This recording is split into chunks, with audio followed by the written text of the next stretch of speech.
तर आज आपण मेथीची पातळ भाजी कशी करायची ते बघणार आहोत. तर यासाठी मी अर्धा जुडी मेथी स्वच्छ निवडून धुवून घेतलेली आहे. धुतल्यानंतर बारीक चिरून घ्यायची.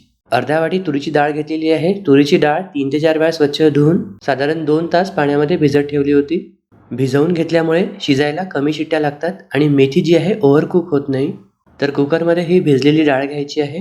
यासोबतच बारीक चिरलेली मेथी, आवश्यकतेनुसार पाणी आणि किंचित हळद घालून कुकरच्या 3 शिट्ट्या काढून घ्यायच्या आहेत.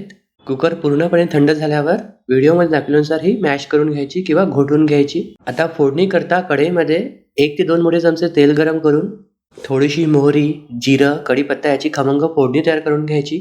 इथे मी काही लसूण पाकळ्या, हिरव्या मिरच्या आणि कोथिंबीरीचा ठेचा तयार करून घेतलेला आहे.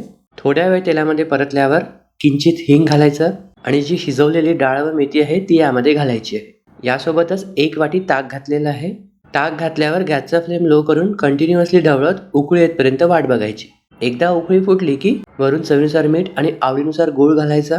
ही जी पातळ भाजी आहे मस्त अशी चटपटीत चटकदार होते, आंबट गोड चवीची आणि मेथीचा थोडासा कडवटपणा, म्हणजे खायला एकदम भारी लागते. हे तुम्ही अशीही सर्व करू शकता. आवडत असल्यास वरून 1 चमचा गोडा मसाला सुद्धा घालू शकता. गरमागरम भाकरी बरोबर किंवा मग भाताबरोबर खा, मस्तच लागते. तर या हिवाळ्यात एकदा नक्की ट्राय करून बघाल. कशी झाली कॉमेंट्स मध्ये सांगाल आणि आवडल्यास लाईक करायला विसरू नका.